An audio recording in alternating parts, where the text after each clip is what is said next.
की जय। श्री बांके बिहारी महाराज की जय। रणछोड़राय जी महाराज की जय। श्री डोंगरे जी महाराज की जय। श्री सुखदेव जी महाराज की जय।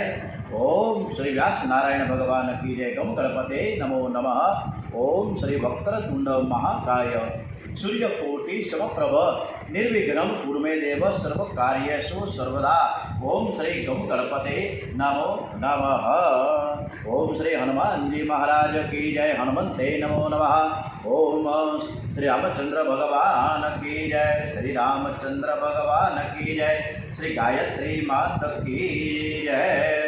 ओम परम पूज्य गुरुदेवाय नमो नमः। आज 22/5/2025 वैशाख वद दशम गुरुवार है। आवती काले अपरा एकादशी 11 है એટલે અત્યારથી જ અત્યારે કરી રાખે। આવતીકાલે બધાએ 11 રહેવાની છે। સૌનું કરો કલ્યાણ હે દયાળુ પ્રભુ, સૌનું કરો કલ્યાણ। નર નારી પશુ પક્ષીની સાથે જીવ જંતુનું તમામ સૌનું કરો કલ્યાણ। હરે રામ રામ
લાલ કી જય। કૃષ્ણ પરમાત્મા આપણી શ્રીમદ ભાગવત કથા ખૂબ સરસ રીતે સાંભળે છે અને સ્મિત હાસ્ય સાથે આપણે આ કથા ડોંગરેજી મહારાજ કથિત આ કથા અમૃત સર્વ દેવતાઓને ગણપતિ દાદા હનુમાનજી મહારાજ રામચંદ્રજી ભગવાન અને કૃષ્ણ પરમાત્માને સંભળાવે એવા શ્રદ્ધા સુમન સાથે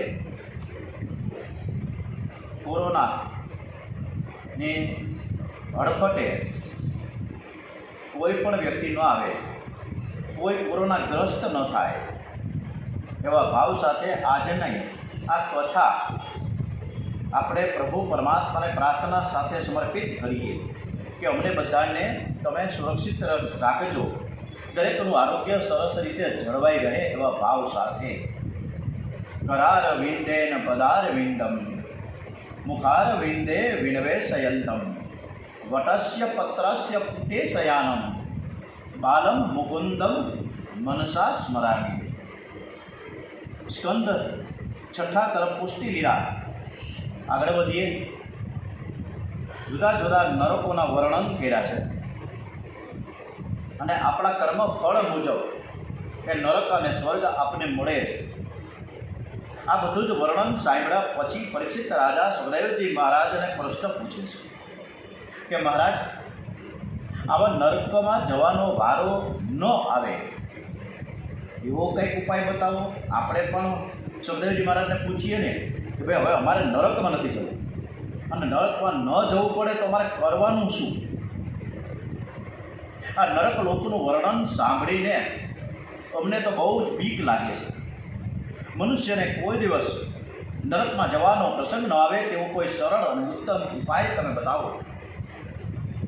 સુખદેવજી મહારાજ કહે છે કે રાજન, દરેકને હાથે કંઈક ને કંઈક પાપ થાય છે, ખોટા કામ થાય જ છે, જૂઠું તો બોલાય જ છે। જે દિવસે પાપ થાય એ દિવસે રાત્રે સૂતા પહેલાં પરમાત્માને વંદન કરીને પોતાનું પાપ કબૂલ કરો કે મેં આ ખોટું કામ કર્યું છે, આ અનીતિનું કંઈક મારાથી કામ થઈ ગયું છે, ધંધો થઈ ગયો. પાપ કરે તે સાધારણ ગુનો, પણ પાપ કબૂલ ન કરે એ મોટો ગુનો ગણાય. પાપ કબૂલ ન કરે તેને સજા તો બહુ જ થાય. તેથી પાપ આપણે કરેલા ખોટા કામ, કરેલા ખોટા કાર્યો આપણે કબૂલ કરીએ. શાસ્ત્રમાં એક પાપનું પ્રાયશ્ચિત્ત બતાવેલું છે. જો મનુષ્ય મન અને શરીરથી કોઈ પાપ કર્યું હોય તો તેણે મન, વચન અને શરીર વડે પ્રાયશ્ચિત્ત કરવું જોઈએ. ભીષ્મ આચાર્યશ્રીએ કોઈ પાપ કર્યું જ નહોતું. ફક્ત દ્રૌપદી અને ભર સભામાં લઈ આવ્યા અને જ્યારે સાડી ખેંચાતી હતી ત્યારે મુક્ત પ્રેક્ષકની જેમ ભીષ્મ આચાર્ય બેઠા રહ્યા, કોઈને કાંઈ રોક્યા નહીં. આ એનો ગુનો હતો, આ એનું પાપ હતું. એટલે જ એને 49 દિવસ સુધી આ જન્મરામાં જ એમને બહુ મોટું બધું કષ્ટ સહન કરવું પડ્યું. આપણે તો કેટલા બધા જીવન દરમિયાન અનેક પ્રકારના પાપ કરી દે છે, તો આપણને તો કેટલી બધી સજા થશે, કદાચ કલ્પના કરીએ તો રૂવાડા ખડા થઈ જાય. પરંતુ આપણી પાસે બહુ સરસ મજાનો હજી સમય છે, તો જેટલું થાય એટલું પ્રભુ સ્મરણ કરીને આપણે આપણું મન છે એ પરમાત્મા તરફ વાળીએ. જ્યારે માફી, આ પ્રાયશ્ચિત શબ્દ જેવો છે કે 365 દિવસમાં જય જિનેન્દ્ર મિચ્છામી દુક્કડમ, મિચ્છામી દુક્કડમ, તમે અમને માફ કરજો અને અમે તમને માફ કરીએ. માફી માંગવી અને માફી આપવી બહુ જ અઘરું છે. આપણે કોઈની માફી માંગી શકતા જ નથી, એવી હિંમતે ક્યાં છે. હું શું કામ માફી માંગું? એને જે કરવું એ કરે, એ મારા પગમાં આડવટે, હું ક્યાંય એને ઘરે ન જાઉં. આ વસ્તુ ખરાબ છે. માફી માંગવી ને માફી આપવી, મિચ્છામી દુક્કડમ દરરોજ કરતા રહીએ તો જ આપણા પાપ ભળે. ગીતાજીમાં બહુ સરસ મજાનું કહેવામાં આવ્યું છે કે સવારમાં ઉઠતાની સાથે પ્રભુના મંગલમય સ્વરૂપનું ધ્યાન જપ કરવાની તમે રોજ આદત પાડો. નિયમિત રીતે સેવા કરો. નરકમાં જવું ન પડે તે માટે 3 સાધના કરો. 3 સાધના બરોબર ડોંગરેજી મારા સરસ રીતે આપણે સમજાવી રહ્યા છે કે રોજ તમે ઠાકોરજીની સેવા કરો, તેમના નામનો જપ કરો અને સાથે સાથે તેમનું ધ્યાન કરો. પરમાત્માનું ધ્યાન ન કરે ત્યાં સુધી મન શુદ્ધ થતું નથી. ગીતાજીમાં કહ્યું છે કે નાહમ વેદનમ તપસા ન દાનેન ચેજ્યા શક્ય એવં વિધો દ્રષ્ટુમ દ્રષ્ટવાનસી મા યથા. વ્રતથી દ્રવ્ય શુદ્ધિ થાય પણ મનની શુદ્ધિ થતી નથી. દાન કરવાથી ઈશ્વર મળતા નથી. દાનનું ફળ છે લક્ષ્મીજી. તમે મારા દર્શન જેવી રીતે કરી શકો છો એવા દર્શન કરવાનું વેદો વડે, તપથી, દાનથી કે યજ્ઞથી પણ શક્ય નથી. સંજયને પણ એક દિવ્ય દ્રષ્ટિ આપવામાં આવેલી. ત્યારે એ મહાભારતનું કુરુક્ષેત્ર એ રાજમહેલમાં રહેલું હોય, જે તે વખતના ટીવીમાં જોઈ શક્યા હતા. એવી રીતે કુરુક્ષેત્રના મેદાનમાં શ્રી કૃષ્ણ ભગવાને જ્યારે વિરાટ સ્વરૂપ ધારણ કર્યું ત્યારે અર્જુનને પણ દિવ્ય દ્રષ્ટિ આપવામાં આવી કે તારી આ ચર્મચક્ષુથી તને મારા દર્શન નહીં થઈ શકે. એટલે ભગવાનના દર્શન કરવા હોય તો વેદ વડે ન થાય, તપથી ન થાય, દાનથી ન થાય, યજ્ઞથી થાય નહીં, પરંતુ આપણા મનની શુદ્ધિ કરી નાખીએ ત્યારે આપણે પરમાત્માના દર્શન કરીએ છીએ. મનની શુદ્ધિ માટે શું કરવું જોઈએ કે ધ્યાન, અર્ચન, નામ સ્મરણ કરવું જોઈએ. આ 3 ન થઈ શકે તો તેમાંથી એકને તો પકડી રખાય કે ન રખાય, પણ સાધના વિના સિદ્ધિ નથી. કષ્ટ વેઠા વિના સિદ્ધિ પ્રાપ્ત થતી નથી. મનુષ્યના જીવનમાં લક્ષ્ય નક્કી હોવું જોઈએ. જે જીવનમાં એક ધ્યેય નથી, કોઈને ચાર્ટર્ડ એકાઉન્ટન્ટ થવું છે, કોઈને ડૉક્ટર થવું છે તો લક્ષ્ય તો હોવું જોઈએ ને. લક્ષ્ય વગર સિદ્ધિ ન થાય. અને જેનું જીવનમાં કોઈ પ્રકારનું ધ્યેય જ ન હોય, લક્ષ્ય જ ન હોય, તો એનું જીવન કેવું પ્રકારનું છે કે નાવિક વગરની નૌકા જેવું છે, ગમે ત્યાં તણાઈ ગઈ નૌકા. એટલે કોઈ પણ ધ્યેય નક્કી કરવા માટે અને એ ધ્યેય સિદ્ધ કરવા માટે કાંઈક સાધન કરો, કાંઈક મહેનત કરો, કાંઈક પુરુષાર્થ કરો. એમને ઘેર બેઠા બધું આવી નથી જતું. આ કળિયુગમાં કંઈ થઈ શકતું નથી. બીજું તો આપણાથી શું થાય? 5 રૂપિયા હનુમાનજી મહારાજના શનિવારે દેવા જાય તો અચકાઈ જાય કે આપણે 5 રૂપિયા કેવી રીતે આપવા? એના કરતાં 1 રૂપિયાનો સિક્કો ક્યાંક ફોફોડીને આપીએ. નામ સ્મરણનો આશરો લ્યો. હનુમાનજી મહારાજ કે હું રોજ રામ રામ રામ કીડા કરું છું. શિવજી કે હું પણ રામ રામ રામ કીડા કરું છું. તમે કરો. નામ સ્મરણનો આશરો લ્યો. એના જેવું કોઈ ઉત્તમ સાધન જ નથી. અને નામમાં દ્રઢ વિશ્વાસ રાખો. સતત અને સતત અને સતત અને સતત પરમાત્માના નામનો જપ કરવાની ટેવ પાડશો તો મરણ સુધરશે. નામ નિષ્ઠા થાય તો નામી ઈશ્વરનું સ્મરણ થતાં મરણ સુધરે છે. બ્રહ્મ નિષ્ઠા અંતકાળ સુધી ટકવી ખૂબ જ મુશ્કેલ છે. કલિકાળમાં નામ નિષ્ઠા વગર બીજો કોઈ ઉપાય જ નથી. માલસરમાં અમે ગયા હતા ત્યારે મહામૃત્યુંજય મહામંત્રના ને આખો કેટલા બધા મંત્રોચ્ચાર થયા છે અને એની અત્યારે બુક પધરાયું છે. એવી રીતે ભાવનગરમાં એક મંત્ર મંદિર છે કોર્નર ઉપર, અને એ મંત્ર મંદિરમાં એટલા બધા નામ જપ લખાય છે. આપણે પણ રોજ ઉઠીને આપણે જ્યારે કથા સાંભળીએ ત્યારે સાથે સાથે એક નાનકડી બુક રાખી દઈએ કે એમાં રામ રામ ને રામ લખતા જઈએ તો એ ઉત્તમ છે. ભગવાનનું નામ કોઈ પણ લેવામાં આવે, પછી ઓમ નમઃ શિવાય લેવાય કે રામ રામ લેવાય કે જય સ્વામિનારાયણ લેવાય, કાંઈ ફરક ન થતો. પ્રભુને તો એટલું જ છે કે એના મુખમાંથી કોઈ પણ પ્રભુનું નામ તો લેવાય છે ને. તત્વ તો એક જ છે, પરમાત્મા. એટલે આપણે રામ નામનો સતત અને સતત જપ કર્યા કરીએ.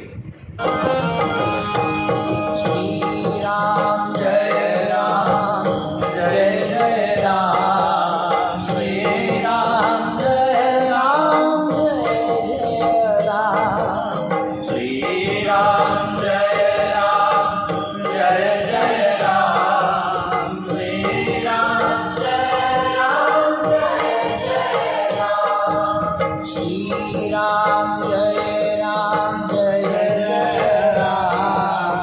શ્રી રામ જય રામ જય જય રામ. શ્રી રામ જય રામ જય જય રામ. શ્રી રામ જય રામ જય જય રામ.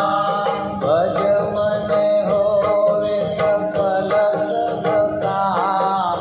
શ્રી રામ જય રામ જય જય રામ. શ્રી રામ જય રામ જય જય રામ. શ્રી રામ જય રામ જય જય રામ. રામથી બળા હે રામ નામ. એટલે એટલા માટે નલ અને નીલ આપણે બધાને રામાયણની આ કથાનો ખ્યાલ છે. બધા જ સરસ રીતે આ જ્ઞાનથી પરિચિત છે કે જ્યારે સેતુબંધ રામેશ્વરથી લંકા સુધી થતો હતો ત્યારે નલ અને નીલ રામ એવી રીતે ચોકથી લખતા હતા દરેક પથ્થર ઉપર, અને પછી એ પથ્થર વાંદરા નાખે એટલે રામ લખેલો પથ્થર તરે. આમ કરીને સેતુબંધ રચાનો હતો એ આપણને ખ્યાલ છે.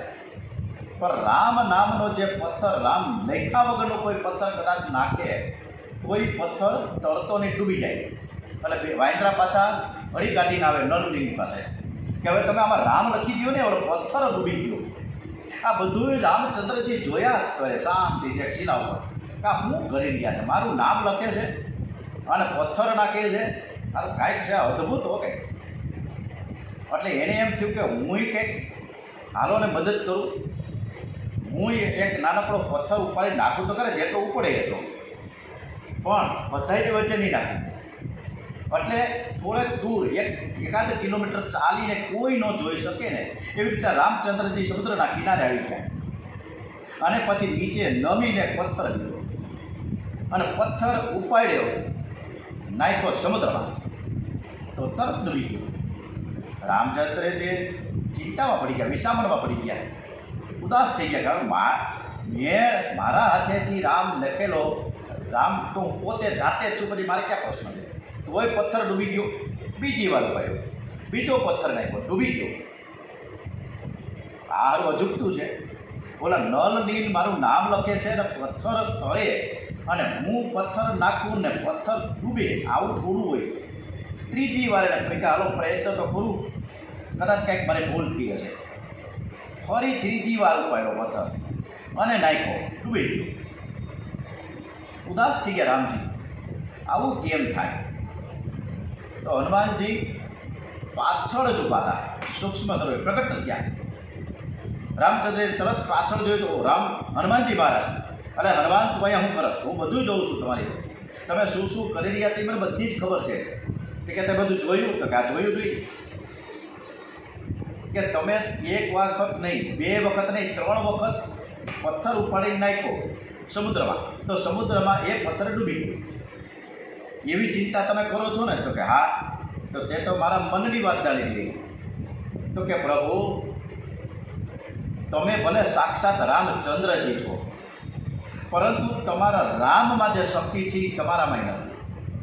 એટલે તમે જેને સ્વીકારો છો એ તરી જાય છે, પણ તમે જેને ત્યાગો છો, છોડો છો, ત્યારે એ ડૂબી જ જાય ને. એટલે આ પથ્થરને તમે ત્યાગવાનું કામ કર્યું.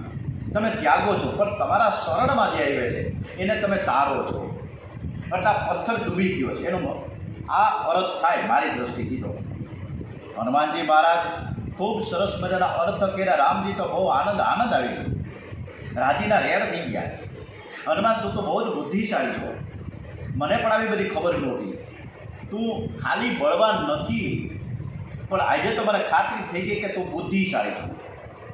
એટલે તો જીતેન્દ્રિયમ બુદ્ધમતામ વરિષ્ઠમ, બહુ સરસ મજાનું નામ આપ્યું છે કે મારો હનુમાન બુદ્ધિમાન પુરુષોમાં અતિ શ્રેષ્ઠ વરે.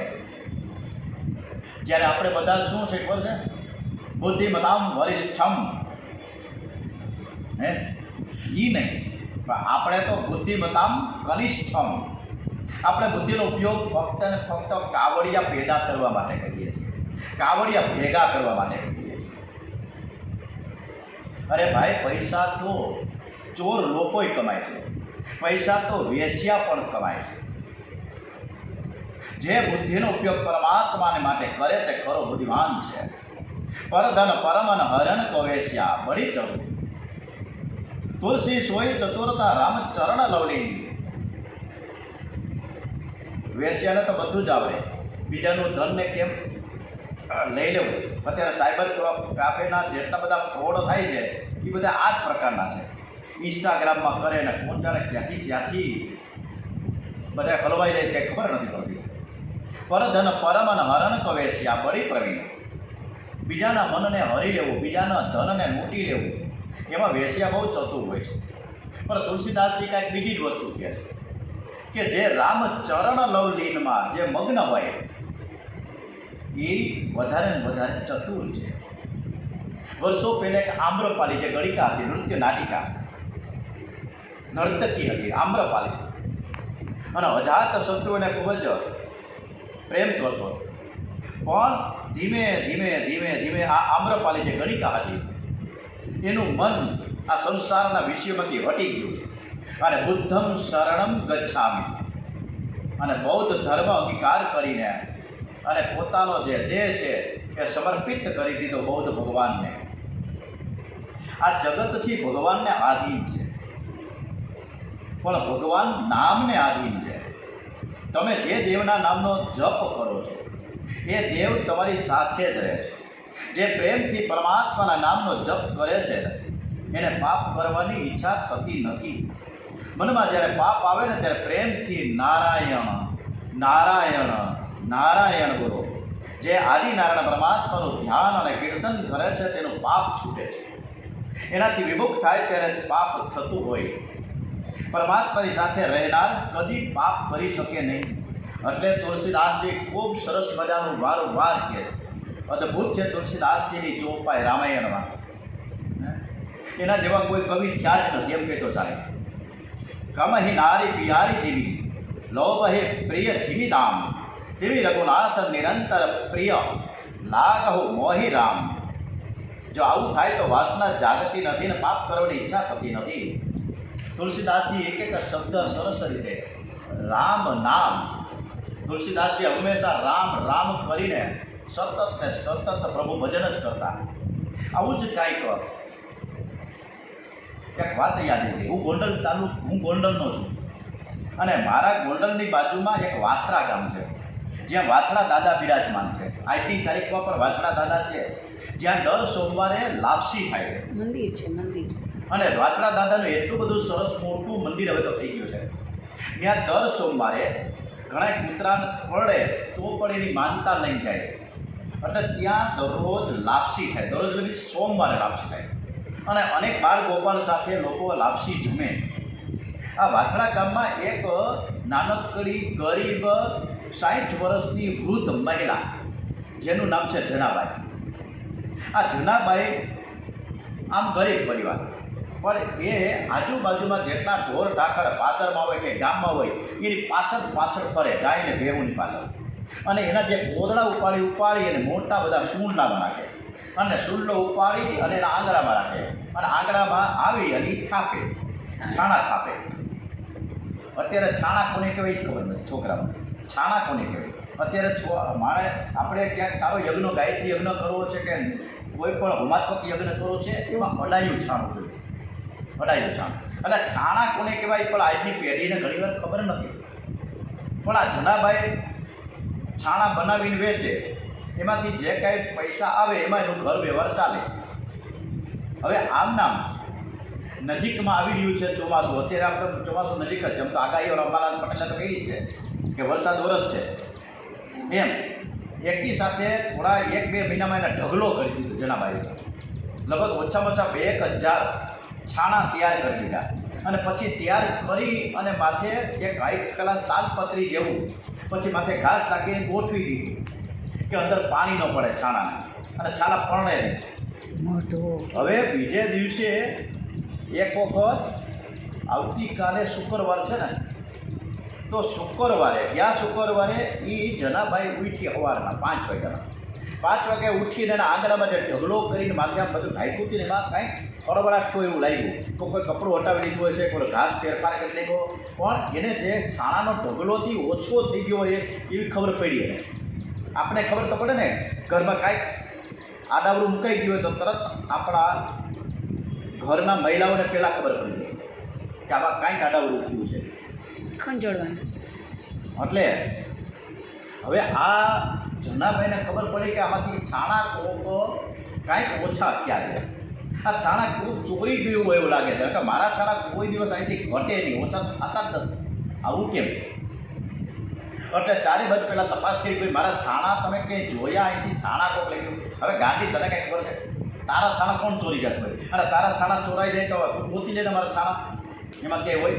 હવે ચારે બાજુ જનાબાઈ તો આટા મહિલા કરે પણ એના છાણા એને મળે નહીં. એટલે સીધા ગોંડલના રાજવી ભગવતસિંહ બાપુ, એકદમ નિષ્ઠા, એકદમ પ્રમાણિક, ઈમાનદાર, અને એકદમ બુદ્ધિશાળી, એન્જિનિયર કક્ષાના અને એવા પ્રજાને ચાહક એવા આ ભગવતસિંહ બાપુ કે કદાચ આખા સૌરાષ્ટ્ર પંથમાં આવો રાજવી આપણને ન મળે. એ ભગવતસિંહ બાપુ પાસે હળી કાઢીને રાય આપવા ગયા, એટલે કે ફરિયાદ કરવા ગયા. હે બાપુ, હું તો મરી ગઈ. મારા લગભગ 200 થી 500 જેટલા છાણા કોક ચોરી ગયું ને ઓછા થઈ ગયા. હવે આ છાણા તમે ગોતી દો, આનો ચોર તમે ગોતી દો. હવે ભગવતસિંહ કહે કે હું રાજા ઉઠીને તારા છાણા ગોતવા જાઉં? તું તો કાંઈ ખબર પડે છે કે નહીં? મૂર્ખ લાગે છો. અરે હું મૂર્ખ હોય કે જે હોય, પણ તમે અમારા રાજા છો, અમે તમારી પ્રજા છીએ, તમારે મારી ફરિયાદ ધ્યાનમાં લેવી જોઈએ. FIR ફાળો. જો ત્યાં સુધી તમે FIR નહીં ફાળો ને ત્યાં સુધી હું અહીંયા જ બેઠી રહીશ રાજમહેલની અંદર સામે. અને ભગવતસિંહ બાપુ મૂંઝાણા કે આના છાણા મારે ગોતવા કેમ? તો કે તારા છાણા ગોતવીએ તો તું એમાં હાલો બધાને ભેગા કરી દો હમણાં આખા ગામમાંથી છાણા, પછી તું કેવી રીતે શોધી ખબર પડશે તને? તો કાંઈ મળી જાય, તમે ચિંતા નહીં કરો. અત્યારે તો ઢંઢેરો પીટાઈ ગયો, ઓલો નગારું લઈને ઓલો ઢોલ લઈને કોઈ પેલો વાળંદરે આખા ગામમાં ગોંડલ ગામમાં એક ઢોલ પીટીને એવો સંદેશો આપવામાં આવ્યો કે જેને જેને જેટલા જેટલા છાણાથી બધાય પહેલાં તો ગણીને લઈ આવે, કોઈના 100 હોય, કોઈના 50 હોય, કોઈના 500 હોય, કોઈને 300 હોય, પણ ગણીને લઈ આવજો અને લઈને તમે અહીંયા ઢગલો કરો રાજમહેલની આગળ આંગણામાં. ઢગલો થયો મોટો બધો. જનાભાઈ ત્યાં પણ ઊભી જ છે અને ભગવતસિંહ બાપુ અને બીજા પ્રજાજનો પણ ચારે બાજુ ગોઠવાઈ ગયા. રાજા આવ્યા, ભગવતસિંહ બાપુએ કીધું જનાભાઈને કે હવે આમાં આટલા બધા છાણા છે, એમાં તારા છાણા ક્યાં બોલા ગોતી જાય? આમાં મેં બધા આખા ગામમાંથી તારા આ બધા છાણા ભેગા કરી દીધા છે. જનાભાઈ કહે કે જરાય ચિંતા ન કરો, મારા છાણા અંદરથી બોલશે. એ છાણા જે બોલે એ મારા છાણા છે. કે હું બોલે? તો કે વિઠ્ઠલ વિઠ્ઠલ વિઠ્ઠલા બોલે, અને જે વિઠ્ઠલ વિઠ્ઠલા બોલે ને એ મારા છાણા. ભાઈ એવું કહે હોય? હવે તમે આવો ને આ બાજુ. ભગવતસિંહ બાપુને કહે બાપુ તમે આ બાજુ આવો એટલે મને ખબર પડી જાય. દીવાનને બોલાવ્યા, મંત્રીને બોલાવ્યા અને બધાએ ચારે બાજુ છાણાનો જે ઢગલો હતો આજુબાજુ ગોઠવાઈ ગયા, બાપુ અને મંત્રીને દીવાનને. અને છાણામાંથી માંડ્યો અવાજ આવવા, છાણામાંથી અવાજ આવવા માંડ્યો.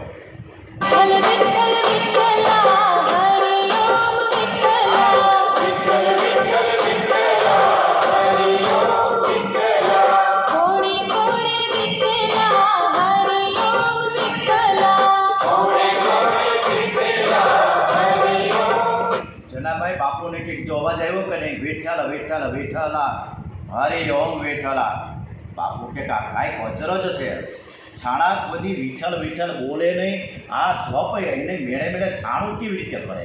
પણ આ જ્યારે જ્યારે જનાભાઈ છાણા થાપે ને ત્યારે એ છાણામાં એટલા બધા તન્મયતાથી છાણા થાપે કે વિઠ્ઠલ વિઠ્ઠલ વિઠ્ઠલ કરતાં કરતાં એ છાણા થાપે અને એ અવાજ છાણાની અંદર એ પોદળાની અંદર આવે અને એની અંદર સકારાત્મક ભાવ પેદા થયો અને વિઠ્ઠલ વિઠ્ઠલ વિઠ્ઠલ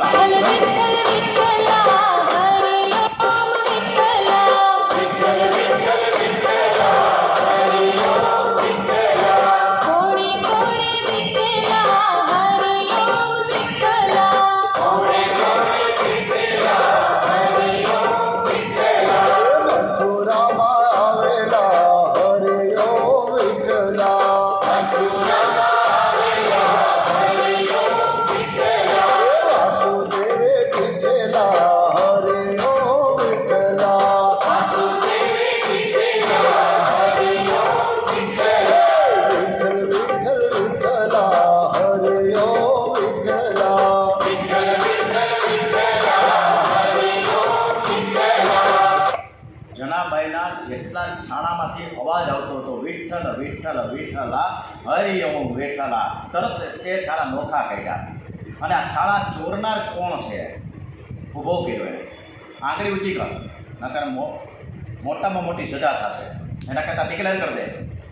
એટલે એમાં કોઈ વળી વ્યક્તિ કયો મગનભાઈ કે બે વિવેકથી જનાભાઈના છાણા ચોર્યા હતા, ખાલી કે ભારે પણ છાણા નહોતા. જનાભાઈને સાષ્ટાંગ તું નમસ્કાર કરી 100 વખત અને પછી તને મુક્તિ મળશે સજામાંથી. આમ કરીને જનાભાઈના છાણામાંથી વિઠ્ઠલ વિઠ્ઠલ વિઠ્ઠલના હરિ ઓમ વિઠ્ઠલા આ નામ જપ છે. નામ એમને એમ નહીં, નામ છે એ જીભથી લેવાય, મનથી લેવાય અને કાનથી સરસ રીતે સંભળાય ત્યારે એ નામ જપ થાય.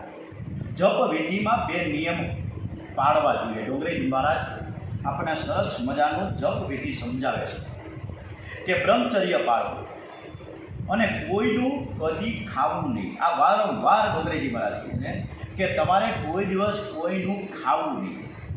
ભાવિકે જપની સંખ્યા છે ને આજે 1 માળા થાય તો કાલે 2 થાય, પરમ દિવસે 3 થાય, વધારવી જોઈએ. જેમ જેમ જપની સંખ્યા વધે એમ મજા. 5 કરોડ જપ કરનાર, 5 કરોડ જપ કરનારને જ્ઞાન મળે છે અને 13 કરોડ જપ કરવાથી જીવ અને ઈશ્વરનું મિલન થાય. હવે આપણે નામ જપની સાથે સાથે કે આ એક નામ જપ કરવાથી જાણતા ને અજાણતા જ્યારે નામ લેવાય જાય છે ત્યારે ઈશ્વરની સાથે આપણે તન્મયતા એની ભક્તિ સાથે ટચ થઈ જાય. જ્યારે અજામિલની વાત આપણને યાદ આવી જાય છે ત્યારે કે ફક્ત એ નારાયણ નારાયણ એમાં છોકરાનું નામ લેતો હતો, એમ છતાં પણ એને મુક્તિ મળી ગઈ. એ અજામિલની આ વાત યાદ આવી છે તો ડોંગરીજી મહારાજે બહુ સરસ રીતે આપણને આ કથા કીધી કે કાન્યકુંભ જે દેશમાં અજામિલ નામનો એક બ્રાહ્મણ રહેતો હતો. એ અનેક પ્રકારના પાપો અત્યાચારો કરતો અને એમ કરીને એ ગુજરાન ચલાવતો. બીજા કંઈ કામ ધંધા તો હતા જ નહીં, કોકને લૂંટી લેવા, બસ આ જ. એ પહેલાં તો એ મંત્ર વેતા સારો જ્ઞાની પુરુષ હતો, પવિત્ર હતો, સદાચારી હતો, પંડિત હતો, મંત્રોનો જાણકાર પણ હતો. પણ શરૂઆત ક્યાં થાય છે? જો ખૂબ સરસ મજાનું ડોંગરી જોડે. પણ આ અજામિલ એટલો સદાચારી હતો, વિદ્વાન હતો, પંડિત હતો, જ્ઞાની હતો. પરંતુ એક વખત જંગલમાં જતો હતો, ત્યાં એક શૂદ્રને એક વેશ્યાની સાથે કામ ક્રીડા કરતા જોયો. વેશ્યાને જોવાથી અજામિલનું મન બગડ્યું. પાપ પહેલું છે ને આંખ દ્વારા આવે છે. જેની આંખ બગડી એનું મન બગડ્યું, અને જેનું મન બગડ્યું એનું જીવન બગડ્યું. રાવણની પણ આંખ બગડેલી જ હતી, કારણ કે સીતાજીમાં નજર ગઈ કે મારી પત્ની બને, તો હંમેશને માટે નામ બગડેલું રહ્યું મનમાં. અત્યારે કોઈનું નામ રાવણ છે, આપણા કોઈ દીકરા સંતાનો આપણે જોયો ભૂતકાળ કે અત્યારે ભવિષ્યમાં કોઈ પણ રાવણ નામ નહીં રાખે. મનમાં જેટલા પાપ આવે છે એ બધા જ આંખ વાટે ફેલાવેલા આવે. આંખો બગડે એટલે મન બગડે છે. હવે અજામિલે પણ આંખ દ્વારા પાપ જોયું આ બધું. એક વખત એક વેશ્યાને લઈને ઘેર આવ્યો અને પછી તો વધારે ને વધારે પાપાચાર કરવા લાગ્યો, અત્યાચાર લૂંટફાટ કરવા લાગ્યો. અને અત્યારે પણ આ જ પરિસ્થિતિ આપણે બધા જ અજામિલ જેવા જ છીએ. કેટલા અજામિલ છે, જ્યાં ત્યાં બળાત્કાર, જ્યાં ત્યાં અત્યાચાર, જ્યાં ત્યાં મર્ડર, આ બધું આપણે કરીએ છીએ ને એ અજામિલ જ કહેવાય. જ્યાં કરે એને અજામિલ કહી શકાય. હવે એકવાર અજામિલ શિકાર કરવા માટે દૂર દૂર જંગલમાં જતો રહ્યો. હવે પાછળથી એના ઘરે એના કુટિયામાં 4-5 સાધુઓ ફરતા ફરતા આવ્યા. એને ખબર નહોતી કે અજામિલને ત્યાં વેશ્યા એની પત્ની તરીકે રહે છે, એની વેશ્યા છે. પણ એ તો અજાણ્યા હતા, કાંઈ ખબર તો હતી જ નહીં. પણ ઓલી જે ધાર્મિક હતી વેશ્યા, જે રીતે આપણે હમણાં વાત કરીએ ને આમ્રપાલી, ગણિકા હતી, પણ એક ધાર્મિક હતી. એવી રીતે આ વેશ્યા પણ ખૂબ જ ધર્મનિષ્ઠ હતી.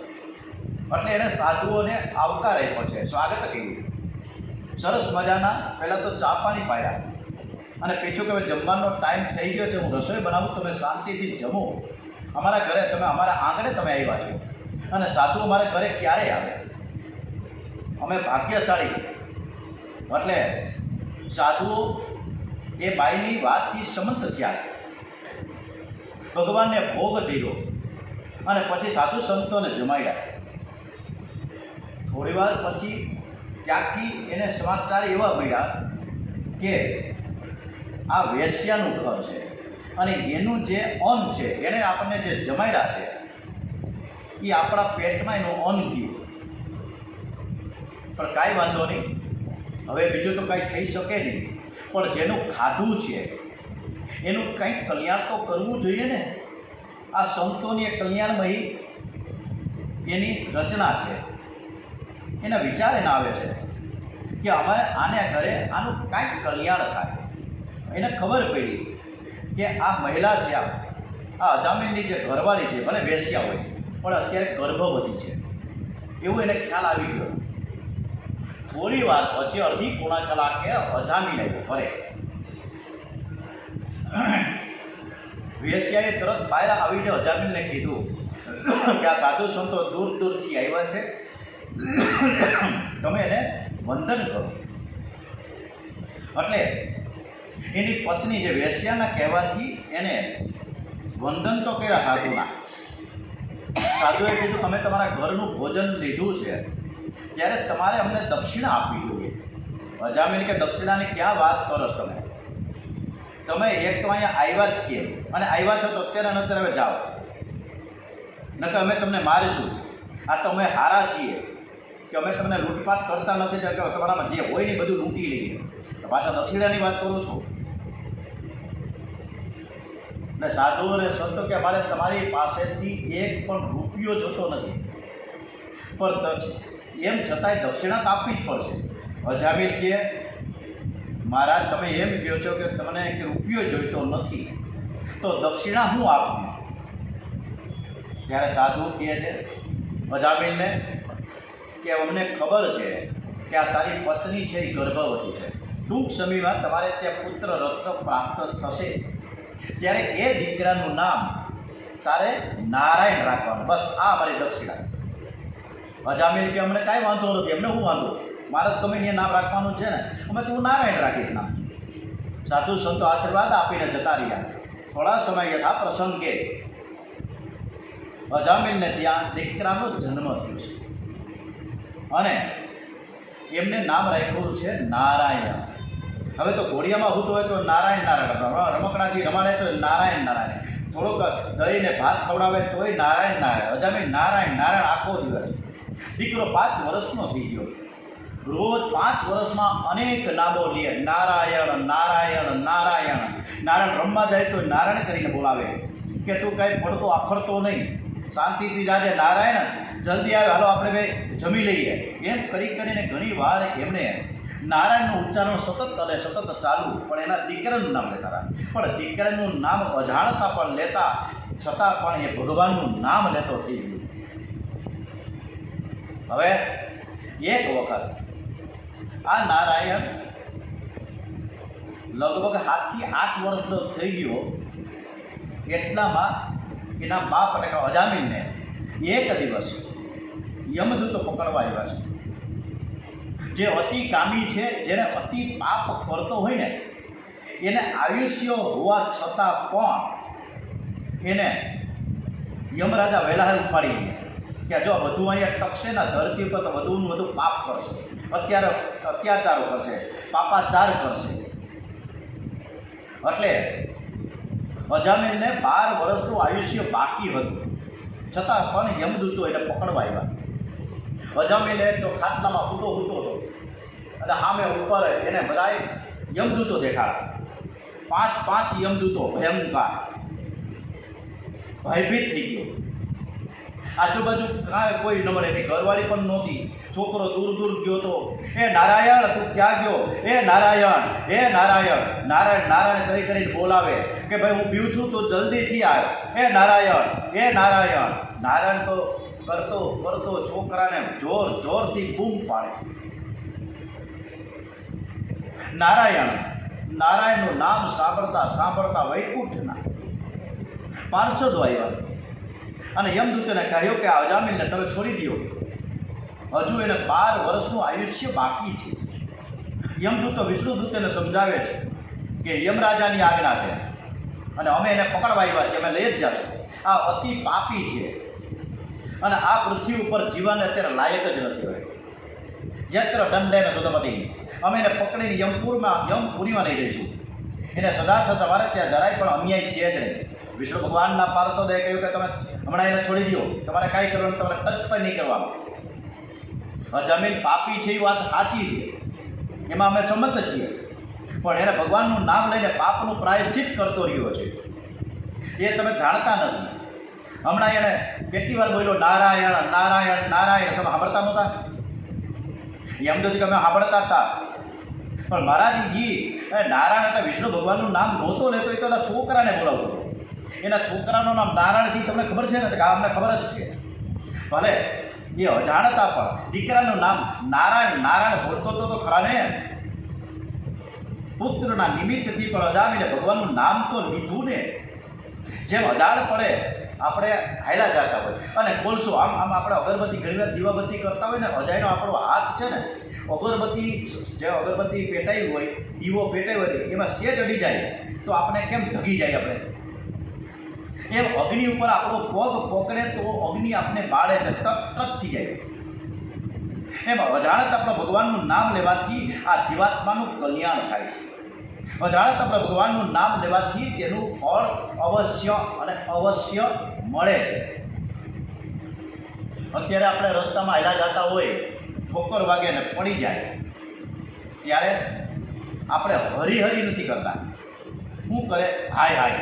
એમાં મોટા ભાગે બહેનો હાય હાય બહુ કરે. હરીના બદલે હાય હાય બહુ જાય. દૂધ ઉભરાઈ જાય તો હાય હાય દૂધ વયું ગયું, દૂધ ઉભરાઈ ગયું. અરે ભાઈ, દૂધ ઉભરાઈ ગયું તો અગ્નિના આવતી ઓટોમેટિક અપાય તો ગઈ કે નહીં? એટલે હાય છે ને, એ હાયમાં થોડો ફેરફાર કરીએ. હાયને બદલે હરી કહો, જેથી અનાયસે પ્રભુનું સ્મરણ થઈ જાય. વાલ્મીકીજીએ રામાયણમાં લખ્યું કે મૃતાત્મા પાછળ કોઈ પણ વ્યક્તિ ગુજરી જાય, સ્વર્ગસ્થ થાય, ત્યારે બહુ હાય ન કરવું. પણ અને જ્યારે હાય કરવામાં આવે, રોઈએ આપણે, તો એ મૃતાત્માને બહુ જ દુઃખ થાય છે. જો હરિનું સ્મરણ થાય તો એનું પુણ્ય મૃતાત્માને મળે છે. એટલે કોઈ પણ આપણા સગાવાલા સ્વર્ગસ્થ થાય તો શક્ય એટલા ભગવાનના નામનું ઉચ્ચારણ કરવું, પણ રોવું નહીં, આપણે રુદન ન કરીએ. વિષ્ણુદૂતે અજામીનને યમદૂતના પાસમાંથી છોડાઈ ગયો. એનો ઉદ્ધાર થયો. સતકર્મથી અપમૃત્યુ આયુષ્ય બાકી હોવા છતાં પાપ કર્મના ફળરૂપે આવેલું મૃત્યુ પર ટળી જાય છે. અજામીનનું અપમૃત્યુ હતું છતાં તે ટળ્યું. અજામીન બધું જ પથારીમાં પડ્યો સાંભળતો હતો. એણે પ્રભુએ કરેલા ઉપકારોને યાદ કર્યા છે. અતિ પાપીના જીવનમાં કોઈ એવો બનાવ બની જાય તો તે જલ્દીથી સુધરી જાય છે. અતિ પાપી જો પ્રાયશ્ચિત કરે, અને આયા જ્યારે વાત નીકળી ને ત્યારે શાંતારામનું જે દો આંખે બારા હાથ, બહુ સરસ મજાનું એ પિક્ચર. એ 6 કેદીઓ અને એનું જીવન સુધારવા માટે એ જેલરે જે પ્રયત્નો કર્યા, આજે આ જરૂર છે. કોઈ પાપીને સજા કરવા કરતાં એના પાપમાંથી એનો છુટકારો કેમ થાય, એનો આપણે પ્રયત્ન કરીએ. હવે અમે સારા સત્સંગો કરીએ તો કોઈ પણ માણસમાં ધીમે બદલાવ આવે જ છે. જીવન એકદમ પલટો ધીમે ન આવે તો કાંઈ નહીં, પણ ધીમે તો આવે છે. અને ધીમે સુધરી જાય છે અને જીવનમાંથી મુક્તિ મેળવી જાય. અજામીનને દિલથી પસ્તાવો થયો છે.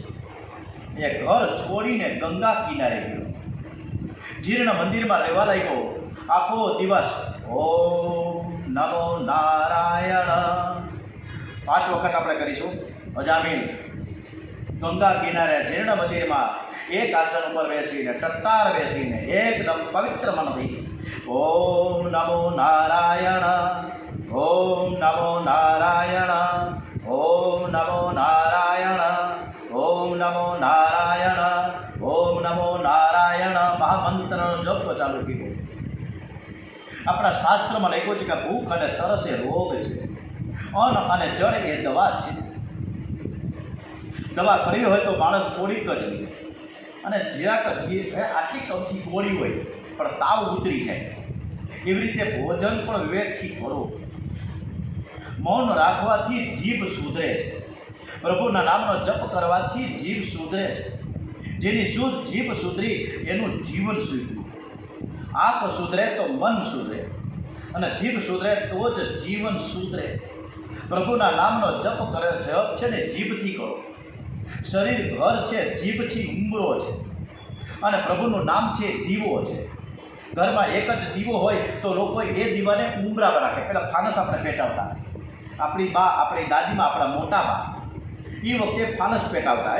ફાનસનો ફોટો ઊંચો કરે, આપણે દિવાસળી આમ સરસ રીતે કરીએ અને વાત કરી આમ ઊંચી કરીએ અને ફાનસ પેટાવાઈ જાય. ફાનસ આપણે વચ્ચે રાખીએ. ઓસરીમાં પણ અજવાળું થાય, ઘરમાં પણ, ઓરડામાં પણ અજવાળું થાય. અત્યારે તો ઓસરી નામે ઠામે નથી. ઓસરીને નામ જ ભૂલી ગયું. ઓસરી જ ક્યાં છે? રામ નામ મને દીપ ધરું, જી હા દેહરી દ્વાર, તુલસી ભીતર બહાર જો ચાહસી ઉજિયાર. જો અંદર આપણા દીવા પ્રગટી જાય ને, જ્ઞાનના દીવા પ્રગટી જાય ને તો બસ પતિ. હરે નામ રૂપી દીવો જીભ પર રાખી, જીભથી જપ કરવાની ટેવ પાડો. કેટલાક લોકો એવું સમજે છે કે હું મનથી જપ કરું છું, પણ મનથી તો ફક્ત 2 થી 3 મિનિટ જ જપ થાય, પછી મન પાછું છટકી જાય, પોતે ક્યાં જતું રહે પકડી શકાતું નથી. મારું ચંચળ ચિંતળું રે ભટકતું ભાગી ભાગી, કોણ જાણે ક્યાં પકડાય. પછી એક વાર તો દોયડું લેવું, મોટું બધું રાંડવું. મારી પૂજા પાસે મારા આશયની બાજુમાં હું બેઠો, બાજુમાં રાંડવું રહેવું. આ મનને ક્યાં ખારું ભાગી જાય ને, રામ રામ રામ એકવાર ઓમ નમઃ શિવાયની માળા કરતો. મેં કીધું આજે 5 માળા તો બરોબર કરવી છે, હજી તો 2 માળા થઈને તા તો ઓમ નમઃ શિવાય, 3જી માળા તા તો મન મેળવું ભાગવા. હું જાણે ક્યાં જતું રહે, થોડું રાંડવા ઠીકાણે કરી દીધું. બાંધી જ નથી શકતા આપણા મનને. આ તકલીફ છે. આપણે મનથી જપ કરી શકશે, જીભથી જપ કરો, મનથી પણ જપ કરો. જેનું મન મેલું છે, જે મનથી પાપ કરે છે, મનથી જપ ન કરી શકે. અજામિલ જગતને વંદન કરીને આપણને બધાને સાવધાન કરે છે. અતિ પાપી હોય ને અજામિલ કહે છે. અજામિલ આપણે બધાને બોધ આપે છે. કદાચ આપણે ગમે એટલું પાપ કર્યું હશે, ગમે ત્યારે ગમે એટલા અત્યાચાર પાપાચાર કર્યા હશે, પણ નિરાશ થવાની જરૂર નથી. પ્રભુનો દરવાજો બધાના માટે ખુલ્લો છે. ગમે તેવો પાપી હોય પણ તેના કરેલા પાપને માટે હૃદયથી પસ્તાવો થાય તો બેડો પાર થઈ જાય. પસ્તાવો થાય જ કેમ? અહમને ઈગો નડે છે, તકલીફ આ છે, અભિમાન છે, હું નમું કેમ? પસ્તાવો તો એક બાજુ રહીએ. ભગવત ભક્તિ કરનારને આ લોકમાં ને પરલોકમાં પણ માન મળે છે. અજામિલ પણ ભગવત ભક્તિ કરતા કરતા ભગવત લોકધામમાં ગયો છે. ભગવાનના નામનો આશ્રય લેવાથી એ બહુ સાગર થઈ ગયો છે. અને આ જગતમાં ત્યજવા જેવી વસ્તુઓ કઈ છે? બહુ સરસ મજાના પ્રશ્નોત્તરી ચાલુ થાય.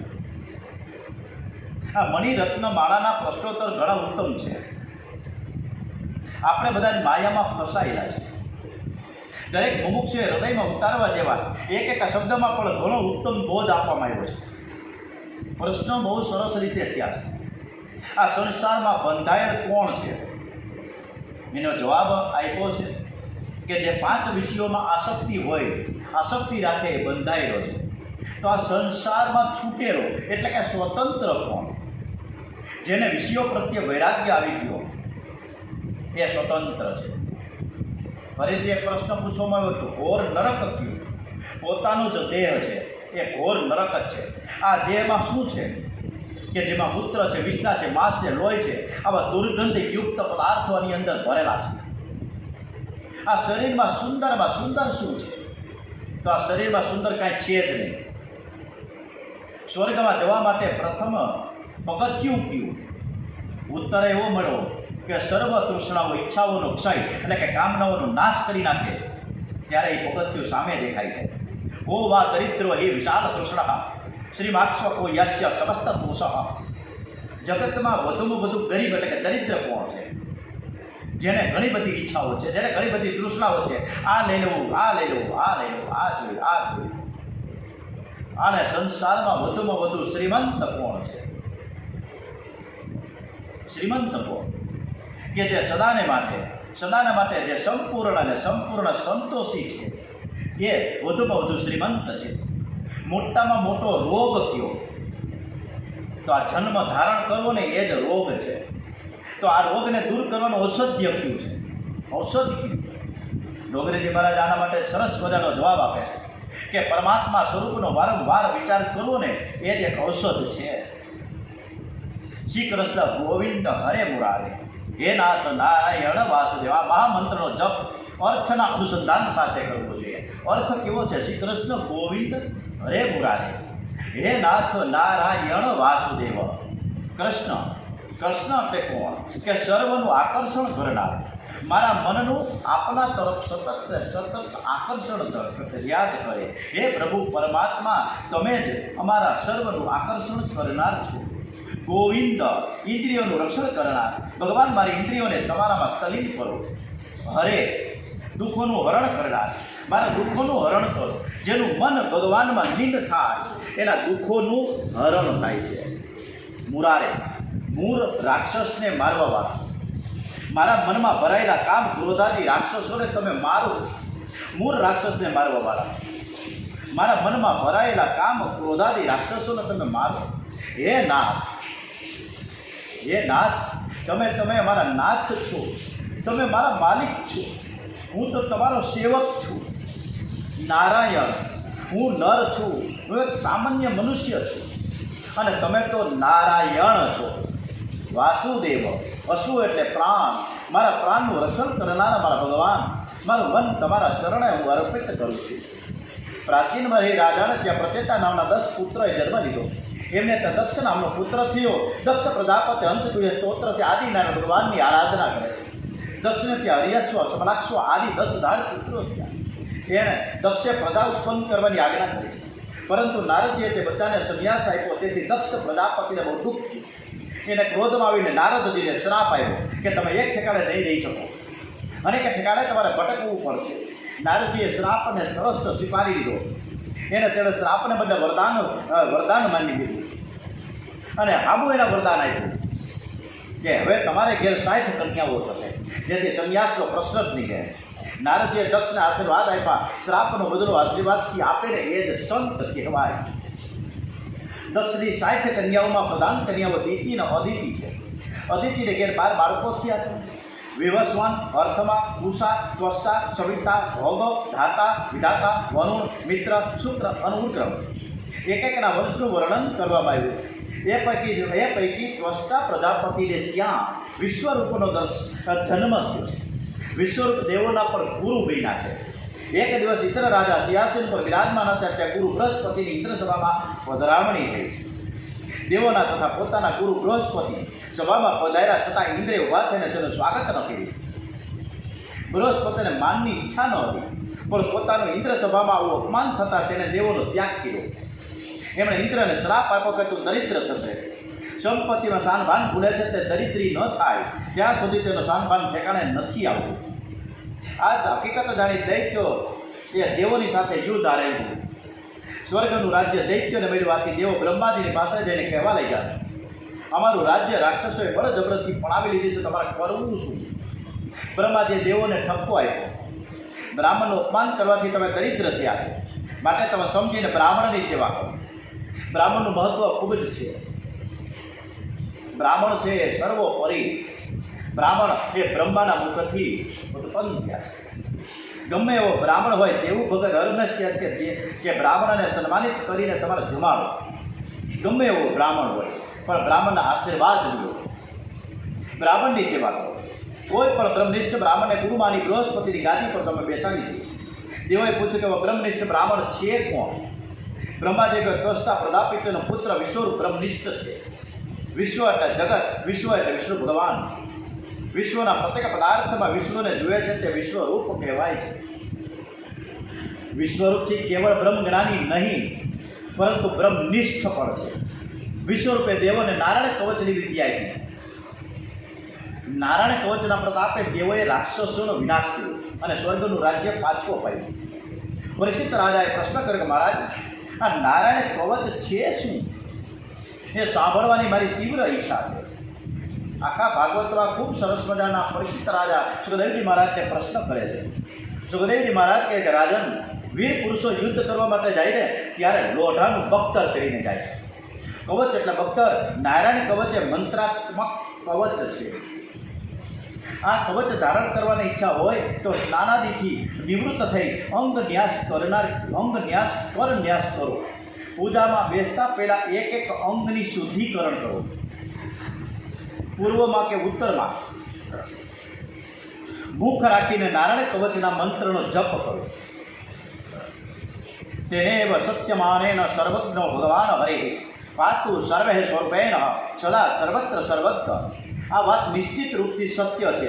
આ કારણથી સર્વજ્ઞ સર્વવ્યાપક ભગવાન શ્રી હરિ સદા સર્વત્ર સર્વ સ્વરૂપોથી તમે અમારી રક્ષા કરો, તમે અમારી રક્ષા કરો. આ નારાયણ કવચનો છેલ્લો શ્લોક ખૂબ જ અગત્યનો છે. તેથી યાદ રાખવાનો છે. જ્યારે કાંઈ બીક લાગે, મનમાં ઉદ્વેગ થાય તો આ શ્લોકનો પાઠ કરો. આપણે રિપીટ કરીએ છીએ આ ફરીથી. તેનેવ સત્યમાનેન સર્વજ્ઞો ભગવાન હરે ધાતુ સર્વે સ્વરૂપેણ સદા સર્વત્ર સર્વજ્ઞ. વેદ મંત્રનો અધિકાર બધાને નથી આવ્યો, કારણ કે જે અધિકારી ન હોય તે મંત્રોચ્ચારમાં ભૂલ કરી બેસે તો અનર્થ થઈ જાય છે. જે વિદ્વાન બ્રાહ્મણ હોય તે જ શુદ્ધ મંત્રોચ્ચારથી પાઠ કરી શકે. એટલે વારંવાર હું રિપીટ કરું છું કે આ બધા વખતે જે મંત્રોચ્ચાર થાય છે ડુંગરેજી મહારાજની જે ભાગવત કથા જે કથા અમૃત છે એમાં જે હું મંત્રોચ્ચાર કરું છું ઘણીવાર મારાથી ભૂલ થાય છે, તો આ વ્યાકરણમાં પણ અશુદ્ધિ આવે, એટલે માટે હું ભગવાન પાસે પ્રાર્થના કરીને માફી માગું છું કે મારાથી ભૂલ થાય છે, તમે માફ કરો. આપ સૌને પણ હું માફી માગું છું કે કદાચ આમાંથી મારી ભૂલ થતી હોય અને થાય છે તો હું સ્વીકારું છું અને તમે માફ કરજો. પણ એક આપણે નિષ્ઠાથી બસ ભગવાનની કથા કરતા રહીએ. અને હવે એ નિષ્ઠા આપણે આવતીકાલે ફરીથી આપ સમક્ષ પીરસશું. વૃદ્રાસુર વધ છે આવતીકાલે. કૃષ્ણ કનૈયા લાલ કી જય, બાલકૃષ્ણ લાલ કી જય, દ્વારિકાધીશ કી જય, રણછોડરાયજી મહારાજ કી જય, ડોંગરેજી મહારાજ કી જય, સુખદેવજી મહારાજ કી જય, શ્રી ભાગવત ભગવાનજી મહારાજ કી જય. ઓમ નમો ભગવતે વાસુદેવાય. ઓમ શ્રી ઓમ નમો ભગવતે વાસુદેવાય.